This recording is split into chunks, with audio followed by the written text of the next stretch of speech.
What's up everybody, it's Coach Nick, and today's new video is going to be the first in a series that I'm starting called Exercise Science Basics, where I'm going to start taking the information that I learned during my 4 years of undergraduate, 3 years of graduate school, and everything that I've picked up over the years of training myself and other people, and the stuff that I've learned from other trainers and coaches, social media, articles, research, all of that stuff, and I'm going to try to take that information and turn it into something that is accessible and approachable for everybody. If this type of educational content appeals to you, or you're just trying to increase your general or refresh your knowledge of exercise science, feel free to subscribe to the channel. Now, to start this series, we're going to be starting off with the topic of the introduction to the skeletal system. To learn about the skeletal system, we're going to break things down into 5 different sections or chapters for the purposes of this video. The first section, we're going to go over the general organization of the skeleton in the human body. From there, we're going to go over some general anatomy and physiology of bones. From there, we're going to move on to the topics of bone mineral density, osteoporosis, and something called Wolff's Law. From there, we're going to move on to a general and brief discussion of joint types and classifications, and then we're going to finish up with some information on the spine.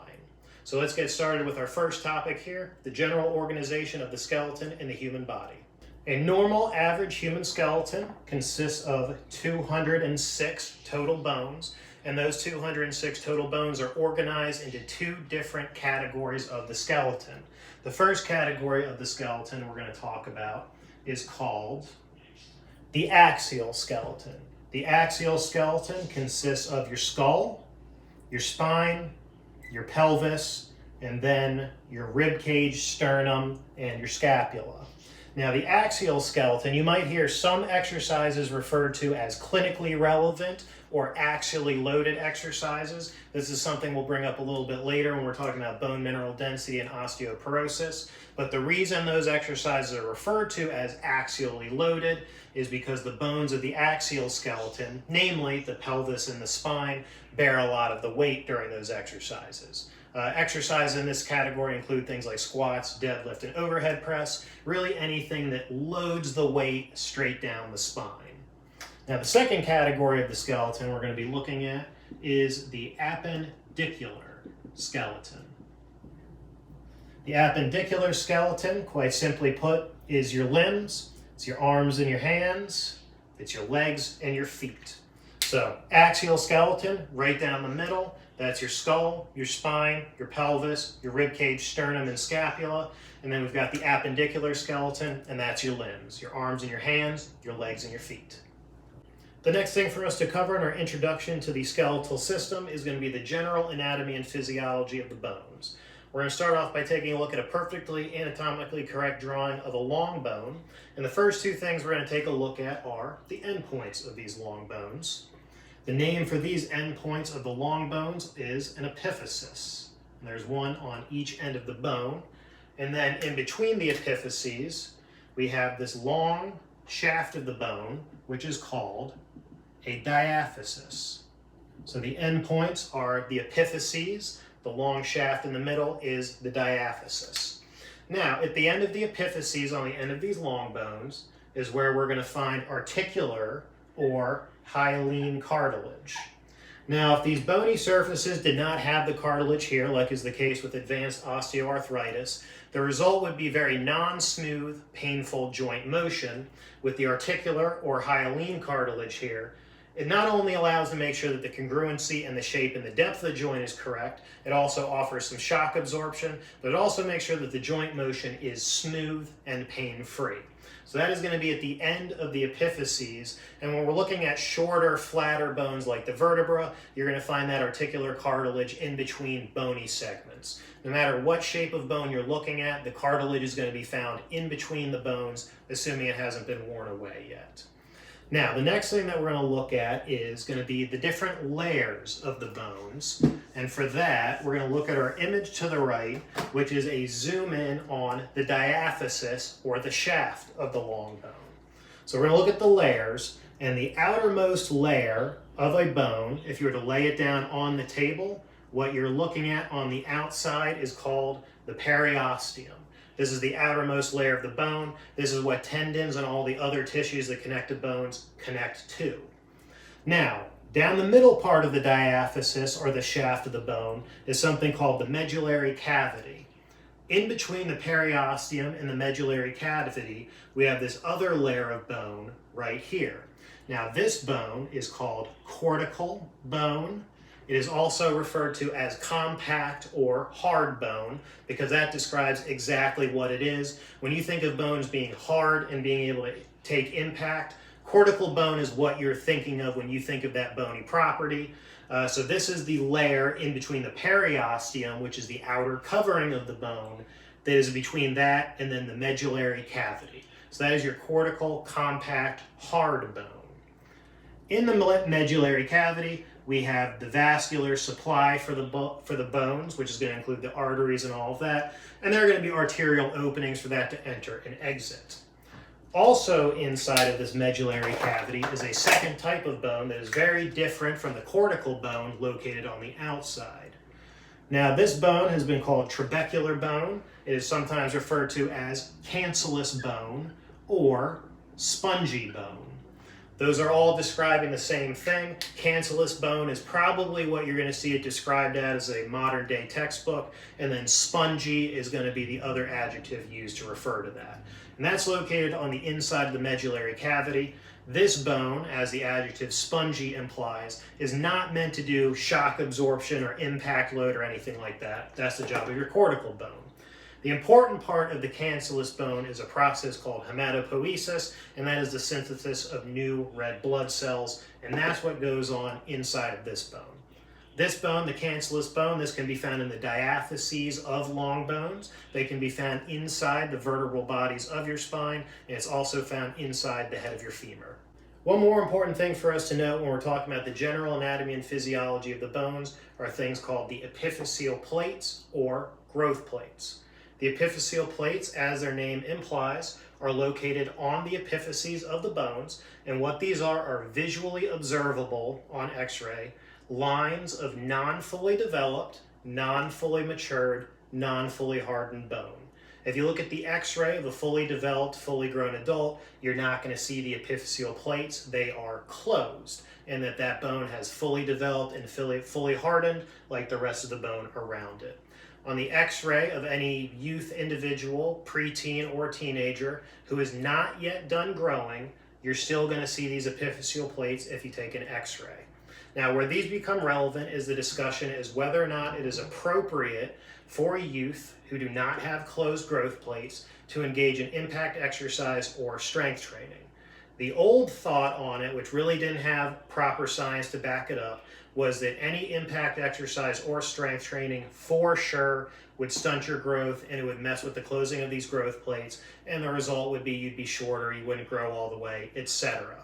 While it is true that an inappropriate amount or intensity of impact exercise or strength training could cause that, we know now from more modern research and more modern science that appropriately administered impact exercise and strength training, appropriate dosage, intensity, and frequency, also supervised by a qualified professional, will not negatively impact long-term growth or the closure of these plates.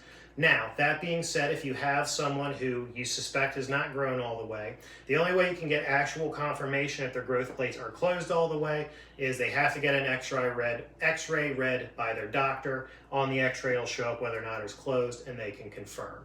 If you do not have an X-ray for some reason, another way you can look at it is whether or not they are past what is called their peak height growth velocity, and that is the point in their growth spurt where they grow the fastest.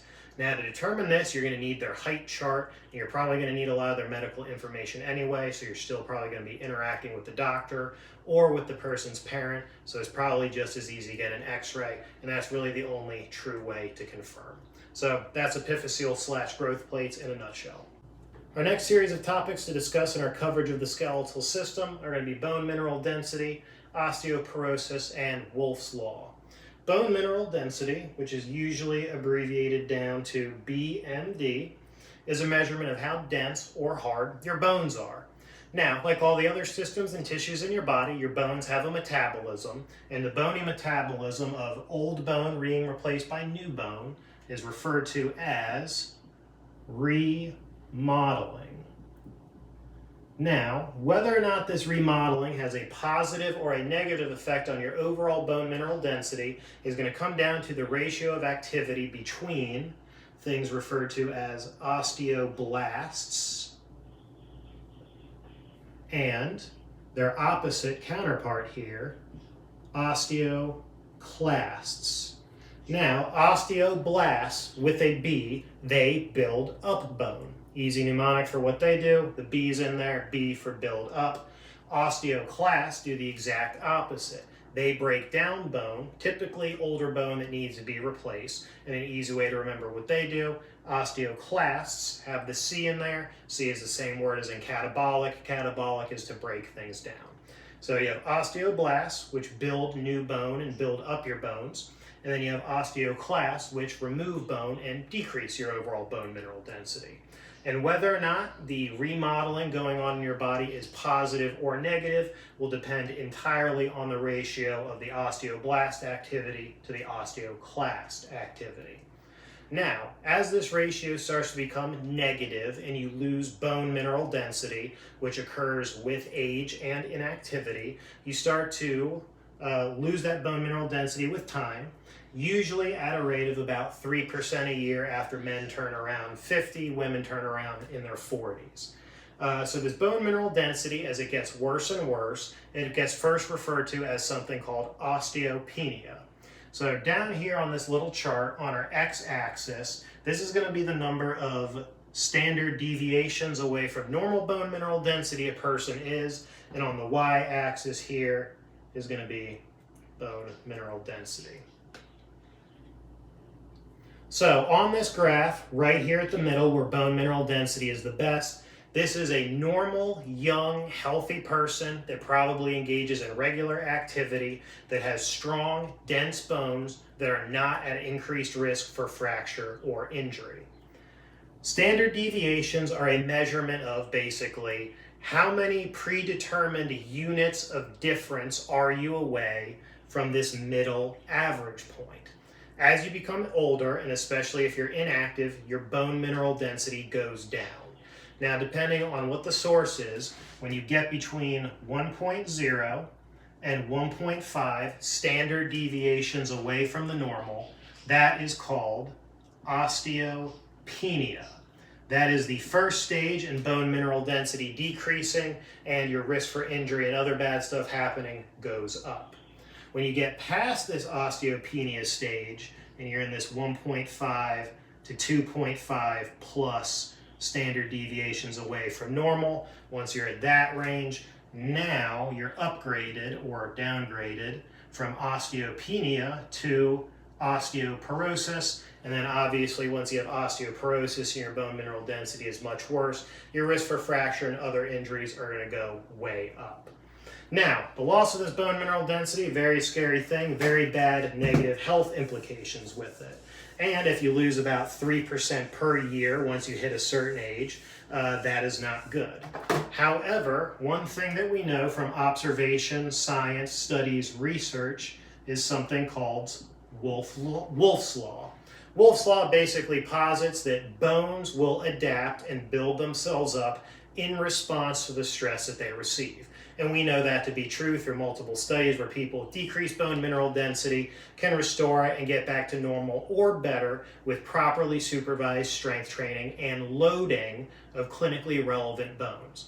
Now, earlier when we were talking about the axial skeleton, we referred to some exercises as being axially loaded, like the squat, deadlift, and overhead press. That would be applying Wolff's Law to the long bones like the femur, down the spine, and the pelvis. Those are referred to as clinically relevant sites because they are usual locations for osteoarthritis or osteoporosis that is linked to increased injury, risk of injury, decreased overall function. Our next topics to be discussed in our coverage of our introduction of the skeletal system will be a brief discussion on general joint types and categories. A joint is where the ends of two different bones meet and articulate and move. We're going to look at these joint types and categories based on two different types of ways of looking at them.